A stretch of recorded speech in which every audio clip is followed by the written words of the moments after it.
Good morning, Little Masters, and welcome back to today's Tolkien Times, a Prancing Pony podcast production. I'm the Man of the West. Let's keep week 93 going with another Word Nerd Wednesday. Now, last series, we used Word Nerd Wednesdays to cover the names and words that we'd been encountering in the story of Turin Turambar Tuesdays. This time around, I tried to use the time to look more closely at words we've been encountering in our reading of Tuor and His Coming to Gondolin on First Stage Fridays.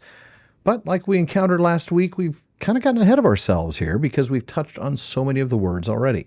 So this week, I'm going to look back over our time in the chapter of Meiglin that we've been covering on Silmarillion Saturdays and see what we can dive into there. Let's start with the very first words of the chapter. Arethel Arfaniel, the White Lady of the Noldor, daughter of Fingolfin, dwelt in Nevrast with Turgon, her brother. Now, her name has some interesting history, and we'll get to it, but let's start with the name as given here.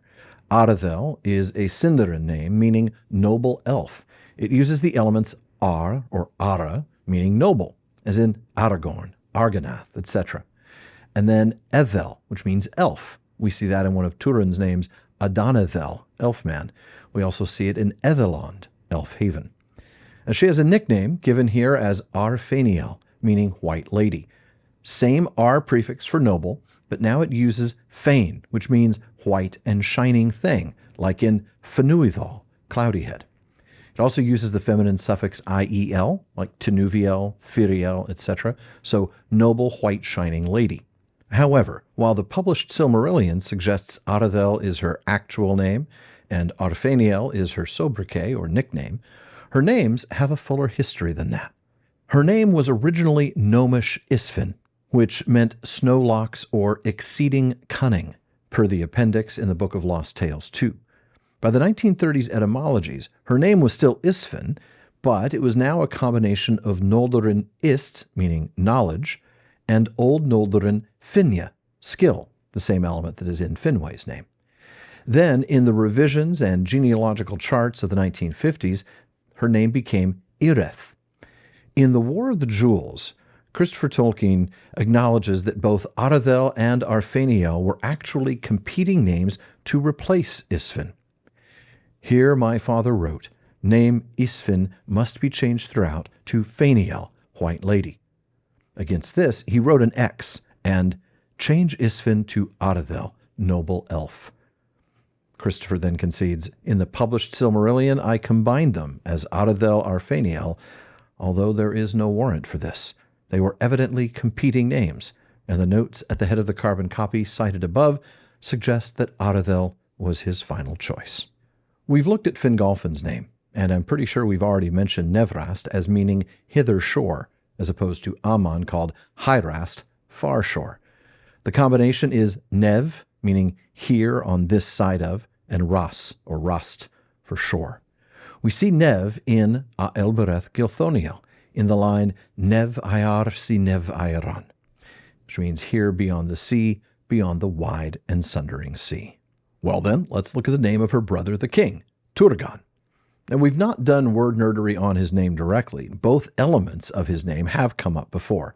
Tur means mastery, victory. It's an element in Turin's name.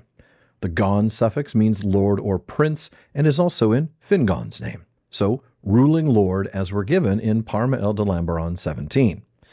Unlike his sister's name, his name had been Turgon from the beginning, even when it was Gnomish in origin, at that time derived from a root that meant be strong. Later, while keeping the name, Tolkien considered different origins for it, considering and rejecting Quenya names Turando, Lord of Stone, Turkano, ruling lord, and Turukando, victory prince.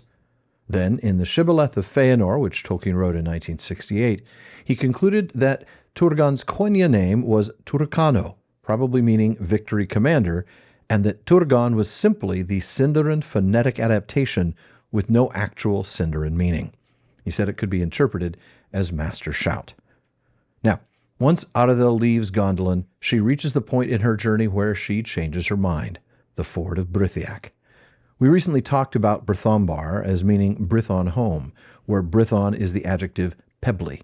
Well, given that, it won't come as a surprise to learn that Brithiac is simply gravel ford, with the Brith element for gravel and Iach for ford. Now, when they reach Doriath, the guards there are advising Aradel on the fastest way for her to get to the lands of Celegorm and Curufin, though why she'd want to do that, I have no idea, telling her how to come to the lands that lie behind the hill of Himring. Himring is a compound name using the elements him, ever, and ring, cold. Now, we don't have any other words that I could find using the him element, but it is given to us in the etymologies as meaning enduring, continually, steadfast, abiding.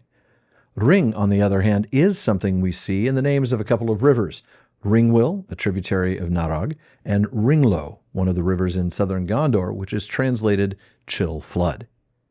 Now, she gets to those lands later. It chanced in the waning of the year that Aradel came to the south of Himlad. And Himlad is where things get, philologically speaking, interesting. In the War of the Jewels, it's translated as cool plain. And I don't mean, no, that's a P-51 Mustang or an SR-71 kind of cool plain. I mean a cool, flat land, right?